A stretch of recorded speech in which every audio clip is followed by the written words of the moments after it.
Hello, fellow believers in Christ. I just wanted to share with you another aspect of my testimony today. I feel like it could help a lot of people because some of you have been through a lot worse things than I've been through in my life. And also, you may have gone through not exactly what I went through, but something similar that affected you in a similar way. And so I just wanted to share. I mean, literally, I could talk for weeks about my testimony, weeks on end, because there's been so many different aspects of what the Lord has done for me. He got me out of debt very miraculously. Um, he taught me to not be codependent and not be a victim very miraculously over the course of years. Max, come here. And he also um, taught me to love myself. And that's what I'm going to talk about today. And there's been so many other things. There's been so many miracles in my life I've seen. So this testimony is just a small glimmer of the things that the Lord has done for me in one particular area of my life, which was self-hate. And I think it's interesting because I never knew that I hated myself until about 4 years into my marriage. And that was when the Lord revealed to me that a lot of my problems originated with self hate. And He told me that. He told me, you hate yourself. And that was a real eye opener because all of a sudden I understood how I got myself into the situations I got myself into. And it just became really clear that I had actually deliberately made hurtful decisions against myself. I made decisions that would destroy my life. And before the Lord revealed to me the self hate, I always thought, it's the circumstances, it's other people who are against me, it's things that I can't avoid. But really, it was decision making on my part, but I was totally unaware of it. I was unaware that I chose, to be in abusive relationships and stuff like that. Anyway, going back to the beginning, um, uh, when I was, I think the devil really attacked me in the womb, which he does to a lot of people. That's not very unique. Many people have been attacked in the womb before they even were born, and I know I was because my mom was in an abusive marriage, and she like like myself when I became an adult, mentally, um, how should I say, emotionally, I was like a small child. My mom was the same way when she was an adult. Emotionally, she was more like a child than an adult. She didn't have the emotional capacity to understand and deal with her problems. So she was in an abusive marriage. And one of her coping mechanisms when she was pregnant with me and my twin sister was, now we don't look anything alike, but I do have a twin sister. We're fraternal.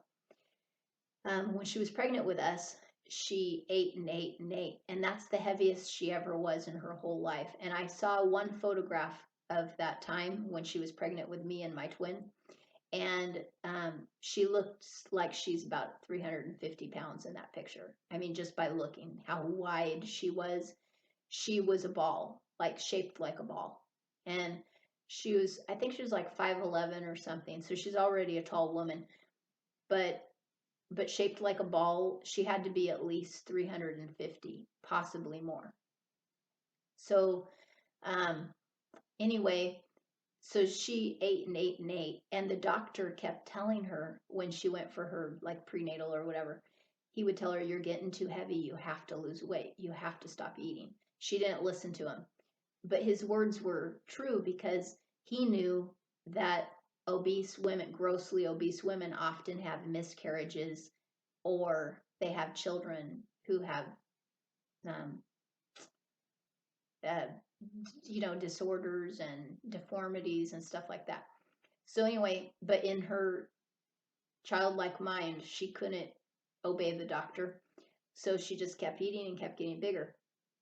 And the doctor thought there was only one baby, but actually I was caught up in under my mom's rib. She had intense pain under her rib. That's where my head was because I came out breech and second. And that kind of verifies that my head was up in her rib, and it was causing her excruciating pain. And my grandma, who was a nurse, was the one who first found my heartbeat up in the rib area, in the rib cage. And so then they were able to tell the doctor that they found the second heartbeat. And so then he was able to find it because he knew they told him where to look for it with a stethoscope. And so that's when the doctor finally realized she really did have twins. But she kept eating. And so because of that, basically I was squished because my mom's belly weight pressed down on both of us, but there was enough room for the baby at the bottom, which was my twin sister. She developed normally.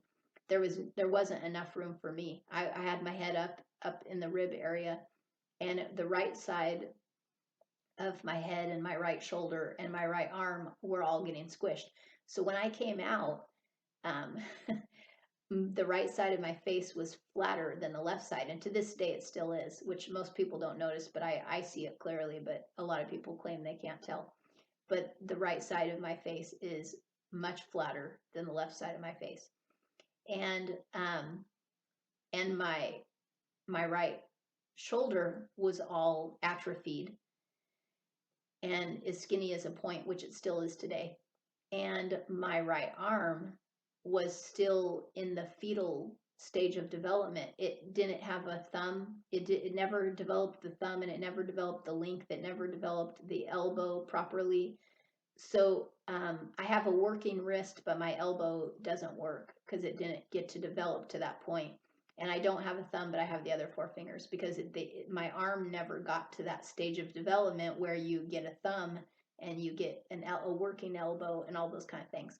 So it's shorter and deformed. Well, when I was born, my right arm was smashed on my chest and my fingers were all twisted in a knot. But she said within, like my mom says, within a few weeks, my arm fell off my chest, kind of dropped down. Gravity helped it to drop down. And then eventually my fingers untwisted so that I could actually use my fingers. My pinky finger has never been much use to me, but the other three are great. They work great. And the Lord gave me kind of a supernatural strength in my index finger and middle finger and my ring finger as well. I have like a supernatural strength in those fingers, so I can carry super heavy stuff that you would never dream I could carry. I actually can carry because of that extra like supernatural muscle strength in those fingers. Well, anyway, so so the good thing that what my mom did bad was she kept eating, and that really harmed my development, and that's what made me come out deformed. And that has affected my whole life. But the good thing she did, which I really appreciate to this day, and I wish all parents would do this for their children, she never gave me one speck of sympathy. She never helped me do anything. She never helped me do anything.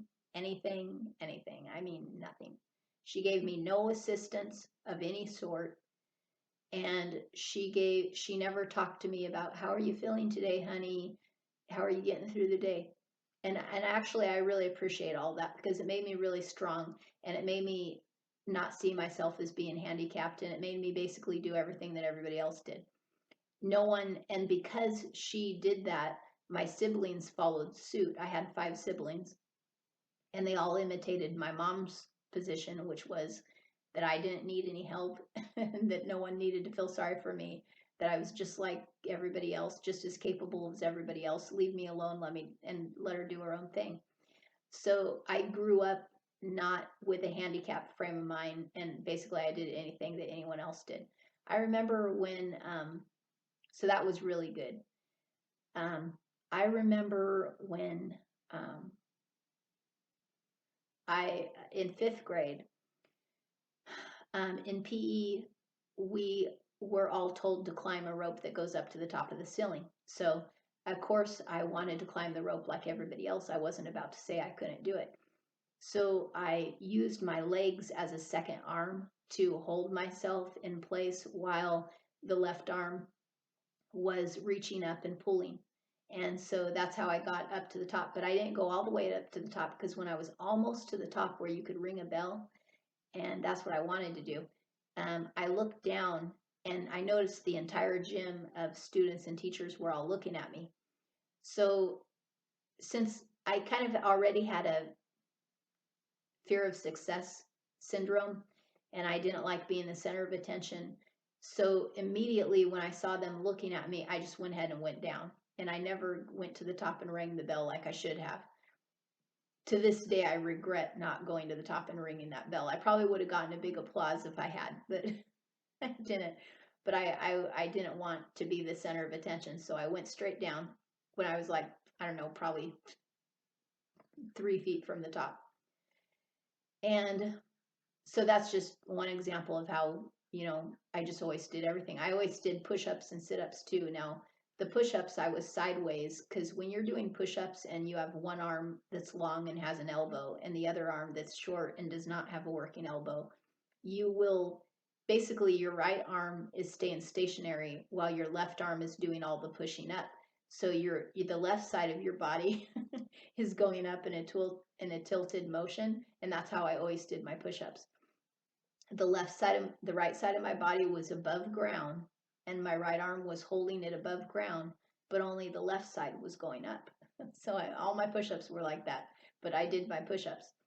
And I was light enough. I was always a really skinny kid, so body weight was not an issue for me. So my right arm could support my body to some extent. And then in junior high, I remember in PE we were all told to get on this bar where you do a chin up, you lift your chin above the bar with your two hands. And my twin sister was always, it's a good thing she didn't have the deformity because it would have really destroyed her, because she always was embarrassed for me and trying to cover up for me. We even have one childhood photo when we're both about maybe 7 years old. And in the photo, it's one of those photos where you have to cross your hands in front of yourself on the table, so that your hands are crossed in front of yourself. And so I did it, like I was supposed to, which totally exposed my right arm. And what my twin sister did in the photo was, before the photo was snapped, she used her right arm. She was on my right. She used her right arm to cover my right arm because she thought it would be humiliating for me to have my picture taken that way. Now, I personally didn't care. I was okay with having a picture with my arm exposed and showing, but she wasn't.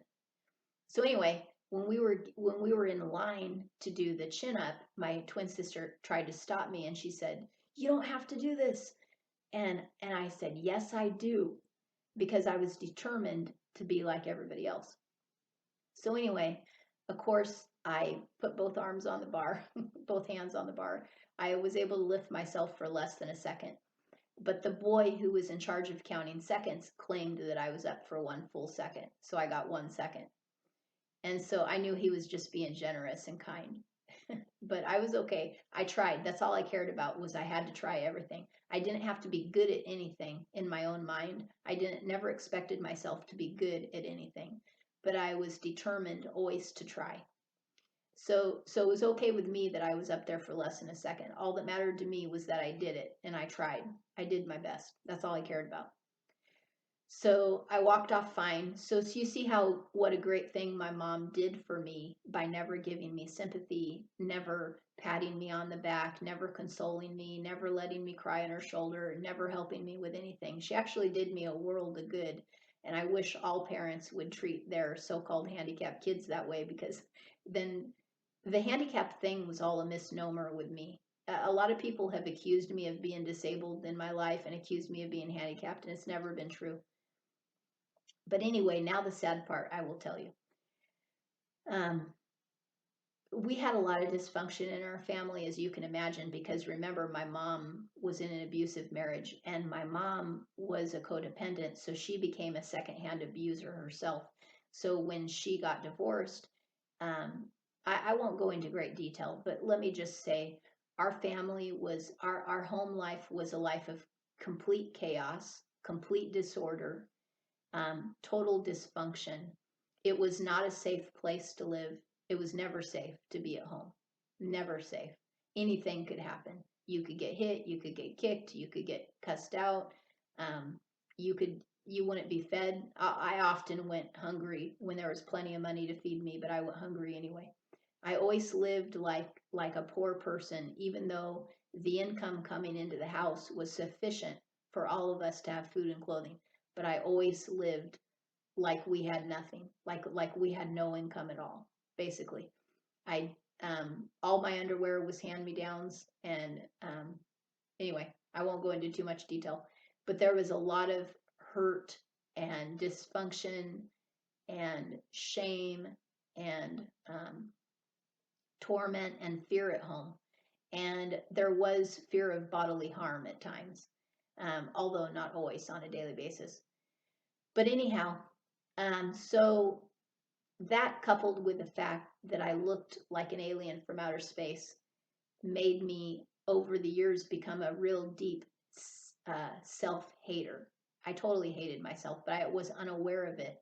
I didn't know I hated myself. Because to me, feeling like nothing was normal. Feeling totally unworthy, totally worthless. To me, that was a normal feeling that I always had my whole life. So I didn't know that it was self-hate. I thought it was my environment or something. And I remember hundreds of times, and I mean hundreds, possibly not thousands, but definitely hundreds of times that I saw adults and other children look at me like I'm a serial killer. Literally, that look in their eyes was so horrific and terrifying. It was like they were looking at me like I was the devil himself because of my deformity. And I don't think they intended to look at me that way, but that's the look that came out. It was such harsh and brutal judgment and contempt that came out of their eyes. And I'm sure it was their own demons that were looking at me through their eyes. And that was the hate and contempt that I was really seeing, was hate and contempt from their demons, not from them. But I didn't know anything about demons back then, and I thought it was people who were hating me like that. And I really internalized it. And those looks were horrific. I'll never forget. I mean, I couldn't forget. I never shared this with anybody, really. This is probably only the second time I've told people about this. I never even told my family members the looks that I got in public and at school and at church and wherever we went. But that was very devastating psychologically, emotionally, and spiritually. That really affected me. And then occasionally getting teased in school by bullies. That didn't happen very often, but there was a few incidences. I'll tell you one that was, two of them that were kind of funny. One time I was at the bus stop with my siblings, and of course they didn't defend me in any way, but it was because we're all from a dysfunctional family. But a big boy who was twice my size, literally twice my size, took a handful of snow and he came up to me and he rubbed it as hard as he could into my face. And he was rubbing so hard that I had thoughts that he could possibly break my nose, but he didn't break my nose. He didn't even bruise my nose, thank God. And and what I always learned, not only from living in a dysfunctional house that had violence in it, but also from being at school, is when you react, it gets worse. The violence gets worse. So I never reacted to anything.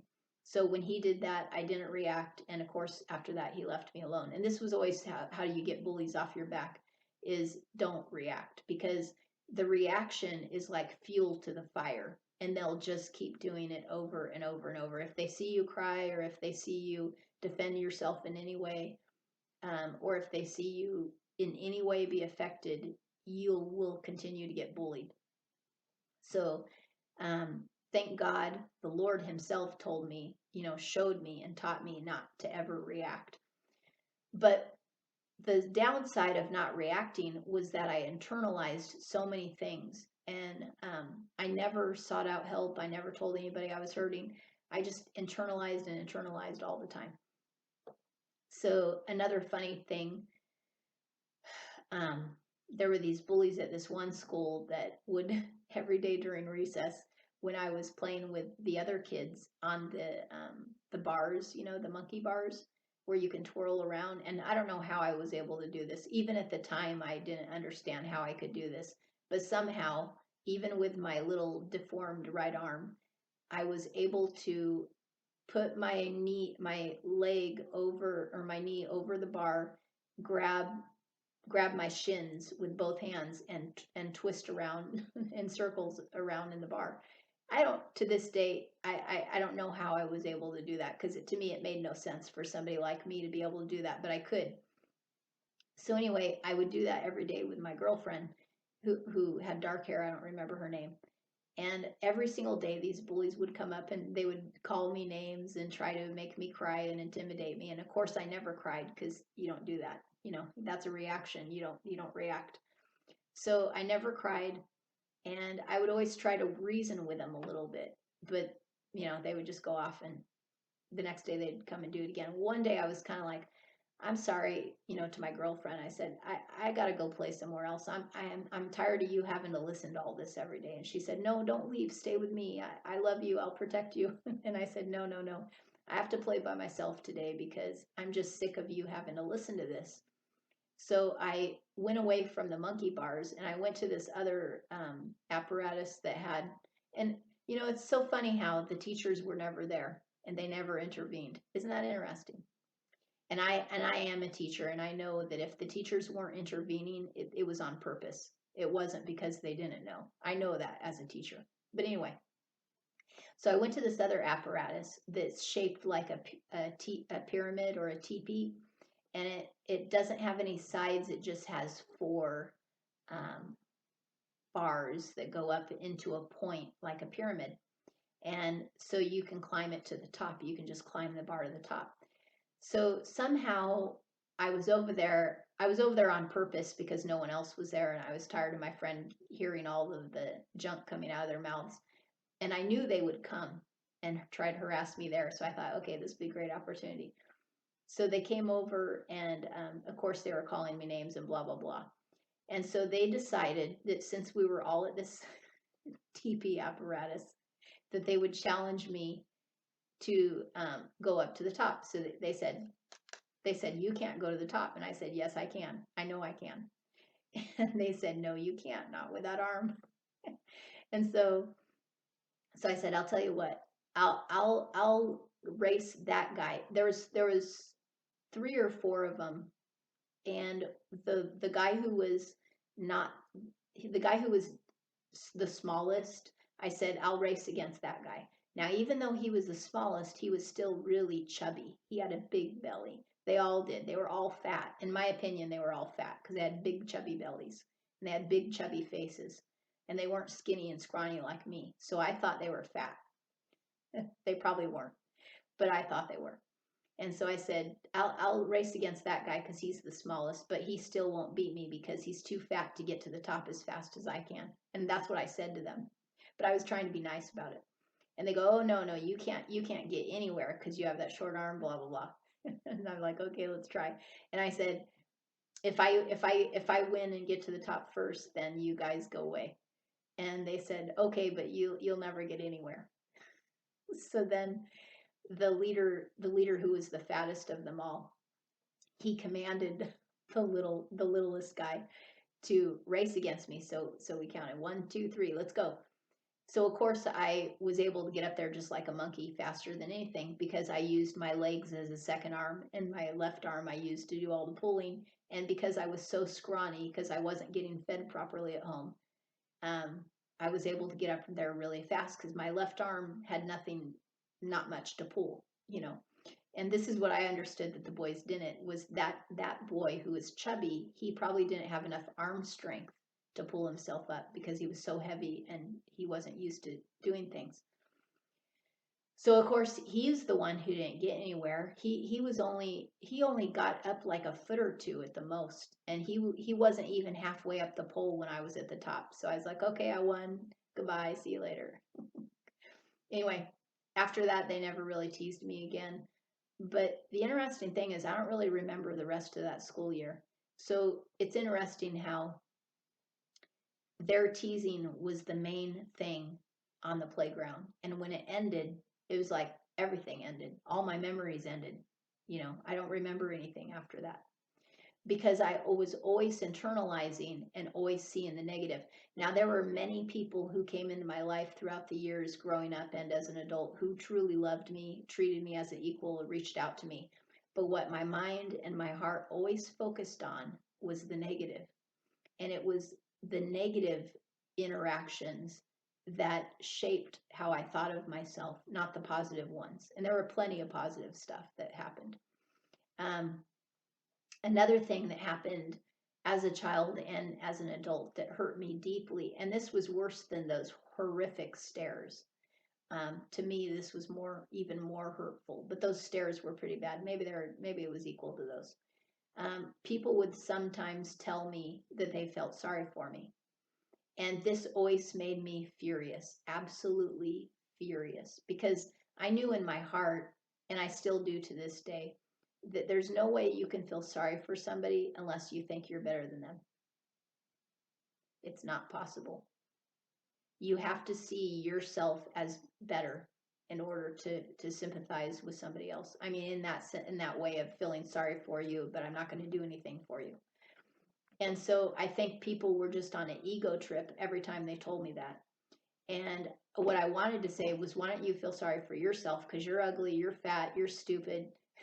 But I didn't say those things, but that was what I was thinking in my heart. I was thinking, I'd rather have a short arm than be as stupid as you are. And that was the outcry of my heart, even though I wouldn't say anything in response. And it happened not hundreds of times like those stares, but dozens of times in my life. And even in my 30s, people were telling me that. And I always wanted to just hit them, really hit them hard. That's what I always wanted. That's why I always felt that they deserved every time they told me that. Because they were basically saying, and I also have always hated it when people told me I'm brave. I would say, like, what do you expect? You want me to stick my head in the sand and pretend I don't exist? There's nothing brave about getting out of bed and going to work every day. That is not brave. Don't call me brave. I'm just a normal human being. But you think you're better than I am, and that's why you're telling me this.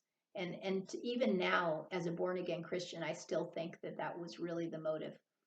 And I think people don't know what their motives are sometimes. They don't know what's in their heart, just like I don't sometimes either. And we say and do things, and we don't really know why we're doing it. We think it's for some other reason. We think that we're compassionate or that we love people, and it isn't compassion and love. It's ego, or a desire to fit in or whatever. So we often do things in the flesh that can be very hurtful. We don't even know we're being hurtful or why we're doing it. So anyway, I don't condemn those people at all, because I myself have also hurt people thousands of times without wanting to, but because I was walking in the flesh, I said and did things that really hurt people. So I'm no better than they are. But anyway, moving on. So now you may not have been deformed or whatever, but you may have had things in your life that caused you to truly hate yourself, truly, truly hate yourself, and you didn't even know that you did. And you may have been devastated by things that other people did that they didn't even realize were devastating. It's interesting how, of all the negative things that happened to me, the bullying was the least of my troubles, and the bullying caused the least pain. And that's because at least the bullies were honest about who they were. They knew they were mean. They knew they wanted to hurt me, and they didn't pretend anything different. And so the bullies didn't cause me as much pain because we were always on an honest level with each other. It was the people who pretended to be compassionate who hurt me the most. The people who said, oh, don't stare at her like that while they're doing it. The people who said, I feel sorry for you. The people who said, you shouldn't have been born or whatever. And actually, they did tell my mom that when I was a baby, that I shouldn't have been born. I don't remember. I didn't know what they were saying, but they did tell her that several times. Those were the people that really caused the pain, or the people that said you need help with this and that. I remember going to take a test that tested your physical abilities, And it was in like a social setting, social services setting. Now, I didn't receive any social services. I never received a disability check or anything like that from the state. But at one point, I was getting tested for occupational something. And when we went into the testing room, you had to be super, what he said, what the guy said is, this is what you have to do. You have all these little blocks that you put in the pegs, and you have to do it super, super fast as you can. And then at the end of the test, we assess, how well you did based on how many blocks you got in the whatevers. And so I was all set to go. I knew it was going to be a challenge with my short arm because most people would be able to use two normal hands, and I had to use one normal hand and one deformed hand. So I would definitely have a challenge. But I was so much faster than most people at everything that I figured I would do just as well, if not better, than the other people in the room because my left hand was so fast, because my left hand was so good at doing everything by itself, unlike most people's left hands who only do half the work of their labors. But my left hand is it's like a ninja, you know? And my left arm is like a ninja because it's always done the work of two arms, the work of two hands its whole life. So it's really awesome. So I figured I would, if anything, I may even score faster. But the man who was giving the directions paused and he said, he told me I didn't have to do it. And I'm like, I hated him at that moment. At that moment, I hated him because he broke I was psyching myself up to be the best, which I know I could have been and I would have been.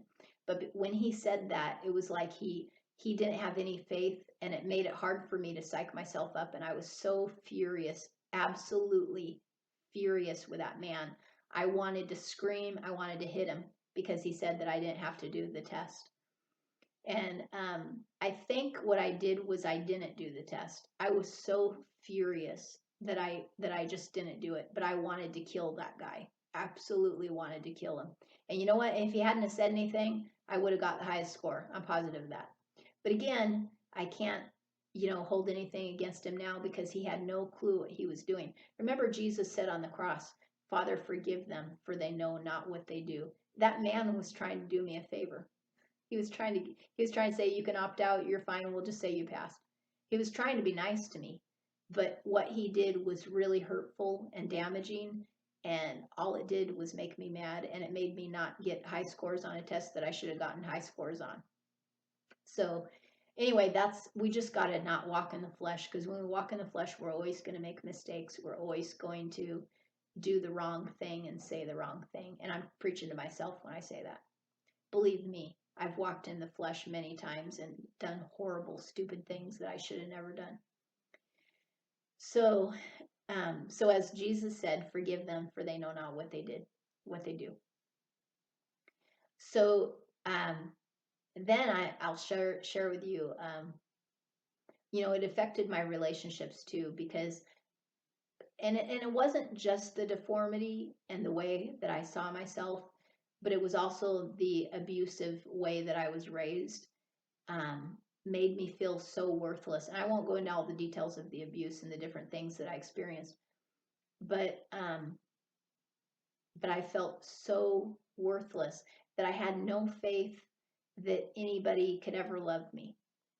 So of course, without believing that anyone could ever love me, I always aligned myself with men who couldn't love me. And it isn't because I wasn't lovable, it was because I was choosing, my demons were connecting me with people who had demons that would kind of be a self-fulfilling prophecy. So basically, if you hate yourself, your demons of self-hate are going to cause you to get in relationships with other people who also can't, who are hateful people, who are very hateful people. And so that's what kept happening to me as an adult. Every, not even romantic, but so-called should have been romantic relationship was actually just some level of abuse, even if it was just, now most of that was just psychological and emotional abuse. It was just being, being treated as if I had zero value. That's basically what it was most of the time.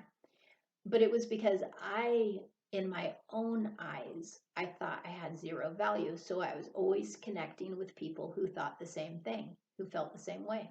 I never knew how to connect with loving people. And there were a few times in my life where the Lord brought loving, kind men and others into my life. And I basically kind of walked away. I just, no, that can't be it. That can't be for me, because I just didn't think I was worthy of that. So the few times that loving, compassionate people were in my life, I would ignore them and, you know, create distance, because my demons, that's what my demons wanted. They didn't want me to be blessed in any way. So I remember this. Now, this is kind of funny too. The only reason I can kind of laugh at this stuff is because Jesus Christ has healed my soul. So it's kind of like all this stuff happened to a different person. It happened to a person who's now dead, who's been, when Paul said, crucify your flesh, deny yourself. Jesus said, deny yourself and take up your cross. There is a huge blessing to denying yourself, because yourself is that wounded, broken, fleshy person who will never be healed. And that's one of the reasons why that person has to be crucified. They have to be dead and buried, because that person will never heal. Jesus Christ in you, alive in you, is a whole different person. You become a whole different person. You become a person who is healed, who is blessed, who is delivered, who is freed from the bondage of sin, who can love him or herself, who can love God, who can love others, who can receive the gifts, who can receive blessings. But that person is the person I'm talking about now, okay? That dead person. And that's why I can smile and kind of giggle when I tell this story, because it happened to somebody who's dead, okay? It happened to the person who got buried when I became a born again Christian. And anyway, so as a young person, I lived in this one city, and I didn't have transportation, and I had to ride the bus every single day to school and to work. And on my ride to and from school, sometimes there was a young man who was a few years older than me, who rode the same bus line. He was a wonderful young man. He was handsome.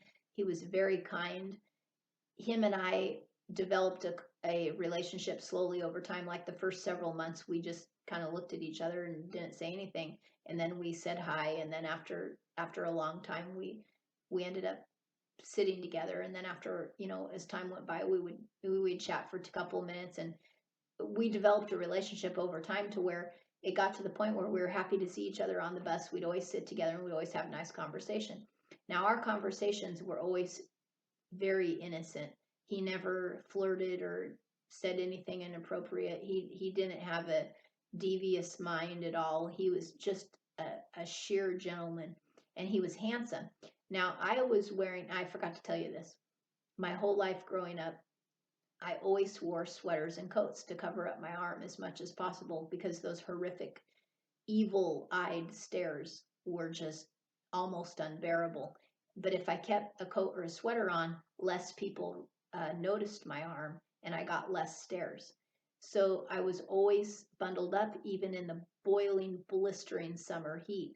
And I remember wearing sweaters and coats every summer and every spring, sweating profusely, but never being able to take the sweater or coat off, because I was so afraid of those horrific, demonized looks that would come out of people's eyes when they saw me. Sometimes strangers. It was always strangers.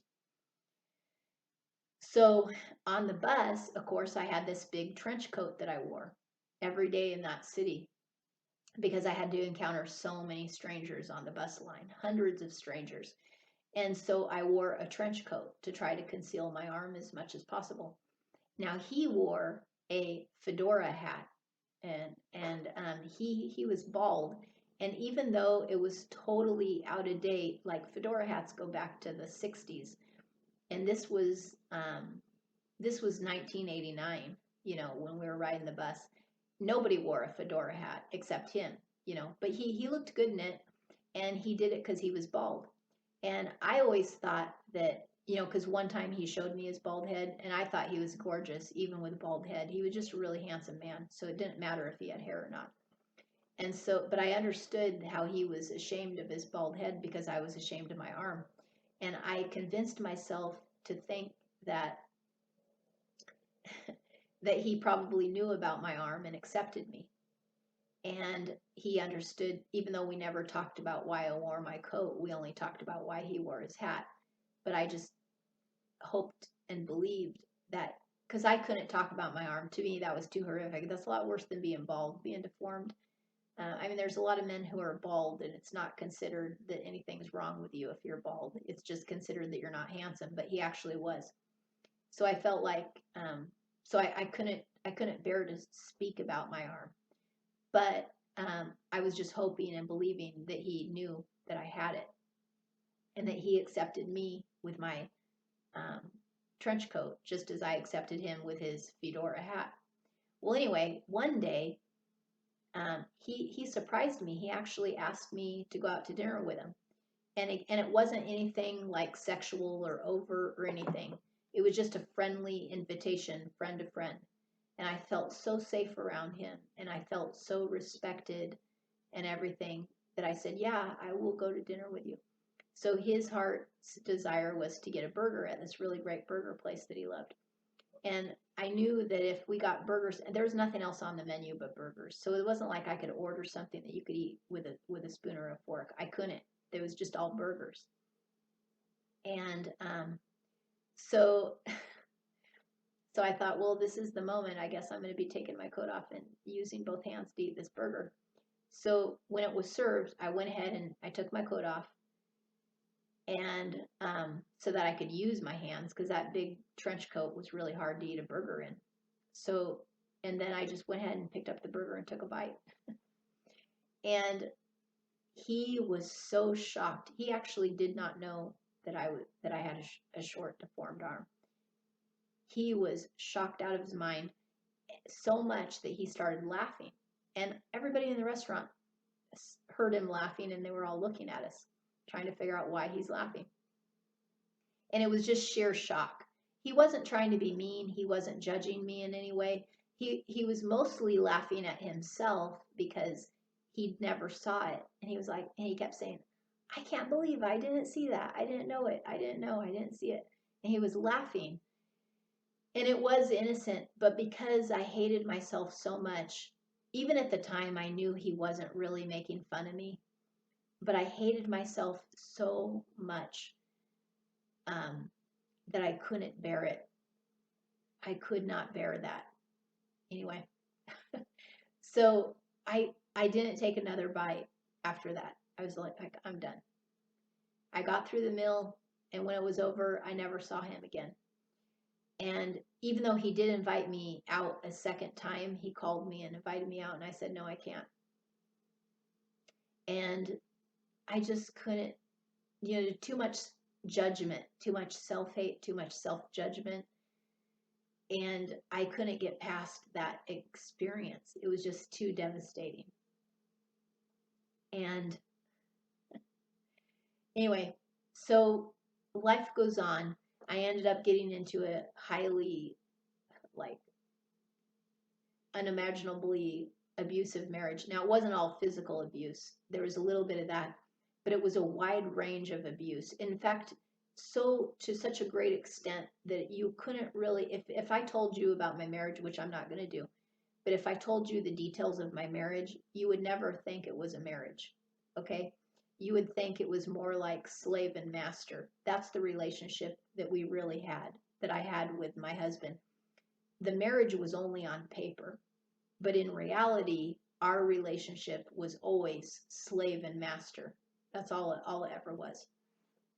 And 4 years into it, that was when the Lord told me, it's because you hate yourself. You picked somebody who would hate you as much as you hate yourself. That's how you got into this. And that's why, now, it wasn't always the so-called romantic relationships, but it was also now, for instance, with that one guy who laughed, he wasn't really laughing at me. He never put me down. He wasn't hateful. He was just shocked. And it was a funny situation. He had every reason to laugh. Now, he would have been a good person for me to keep in contact with. He was a good guy. He was a decent fellow. He really genuinely cared about me. But I couldn't bear to be with him any longer. And I always ended up with these horrible, really mean guys, you know. So anyway, so I won't tell you about the others, of course. That'd be a waste of time. But basically, every relationship that I got deep into that went beyond innocent conversations was all abusive relationships, emotionally and psychologically abusive. But with my husband, it was abusive on every level you can imagine. Financially, I mean, he extorted money from me and all kinds of other stuff that I won't go into. Just you don't need to hear all that. But it was a master slave relationship. Anyway, the Lord told me, you got into this because you hate yourself. And that was the first time. And at that point, I would have been 33 years old or 32 years old when the Lord told me that. And that was when I first realized I had a problem. Now, that self-hate continued for quite a few years after that. Even after my divorce, I still continued to hate myself for several years. But finally, I became born again about 6 years ago, and I got delivered of so many demons. And I just want to tell you today that sometimes we have demons. Sometimes it's obvious that we have certain demons that we need deliverance from, like anger, fornication, lust, greed, hating other people, unforgiveness. Those are the obvious demons that are real easy for people to realize, oh, I got a problem. I need to repent. You know, I need to ask the Lord to take that from me. But for codependents and a lot of people who hate themselves, there are other sets of demons that aren't obvious, that the devil makes you think that they're not really there and that it's just your personality and your circumstances. But they are there. And I will tell you, I have had to repent, and repent. Sorry, I have to hold this light up, but I have really bad lighting in here. I have had to repent of carrying demons of fear, self-hate, demons of rejection, demons of sorrow, demons of, you know, all kinds of stuff connected to my self-hate. And the night I got saved, I was delivered of a demon of rejection. And then a couple of months later, or actually, I think it was six months later or 9 months later, I was delivered of a demon of sorrow. This last year, and a couple of years before that, I was delivered of demons of fear. And so the Lord is still working on me. He keeps working on me. It's really amazing. And every time he peels another layer and he cleanses me of another a demonic issue in my life, it is so amazing what happens. It is so amazing. After I became born again, I was delivered of many demons that night. I instantly started preaching the gospel to my coworkers, my students, and my neighbors. And then I started preaching it on YouTube, which I've been doing for about 6 years. And over the course of the last few years, I've been able to share the gospel with people on the streets when I'm out walking my dog or at the park with my dog. I've been able to share the gospel with people several times. And neighbors, I've invited neighbors to come into my apartment, and women only, to come into my apartment so I can teach them the gospel. Not everyone receives it, but I have a boldness. And this last year, when I got delivered of a demon of fear that was causing me to fear people who harass me, I've had people harass me for my whole life. That just really broke through a lot of stuff. That changed my entire work relationships, my work environment, and I believe it's changed my career for good. Wherever I work from now on, I will not be afraid of anyone. There's always been somebody in every work situation who's harassed me one way or another. And that'll never happen again. Now, there will be people who are mean. There will be people who do things and say things, but it won't be It won't cause me to fear them. It won't cause me not to love them. And this fear of harassment um, actually caused me to judge people and to compare myself to people and to judge myself. So it delivered me from a level of judgment that I had that I wasn't aware of either. It's just been amazing. I forgot to tell you, I have been discriminated against many times, not only for being a woman, but also for having a deformity. Um, for being a woman, I won't get into that part, but I'll give you a couple examples of how I got discriminated against. Um, when I was in high school, I I knew for a fact that Burger King was hiring because they said so in the paper. And besides, it's one of those places that are always hiring, and they'll always take an application, even when they don't advertise that they have openings in the paper. You can still fill out an application. I went in there. I think it was my junior year in high school, and I said, "Hi, I'd like to have an application." The lady looked straight at my arm. She looked back up at my face, and she said, "We're not hiring." And I said, "Really? Well, it said in the newspaper you're hiring." She said, "We're not hiring." She was lying, completely lying. I said, "Well, can I just fill out an application?" "No, we're not hiring." And then another time, I'll tell you, I was actually, um, I was in my 30s. Actually, I think I was like, I was like around somewhere between 38 and 41 years old, but I've always looked younger. So this lady probably thought I was younger, but I was in my, at least in my late 30s. I was looking for an apartment in this certain area of town, and I saw an opening in the newspaper. I called and talked to a woman, and I said, "Is this apartment still open?" She said, "Yes." I said, "I'll be there in 20 minutes. Can I come in? Can I come and look at it?" And she said, "Yes." I said, "I'll be there in 20 minutes. Will you be there?" She said, "Yes." So I went to the apartment complex, and I found the woman inside the apartment, and she was cleaning it because the people had moved out, and she was cleaning it. And it was her voice, the same voice that was on the phone. I knew it was her. And I said, "Hi, I came here to look at the apartment." And she said, "We don't have an apartment open." She was standing right in the apartment, cleaning it. And she looked at my arm and told me she had no openings. And in the newspaper, it said they had two, and we had talked about two, but there was only one that I was really interested in. So again, I said, but, and she said, "No." So I just left. Anyway, so it still happens today. Okay. People do discriminate even today. You would think they wouldn't anymore, but they do. Anyhow, um, but getting back to the deliverance, it's pretty awesome what the Lord has done. Um,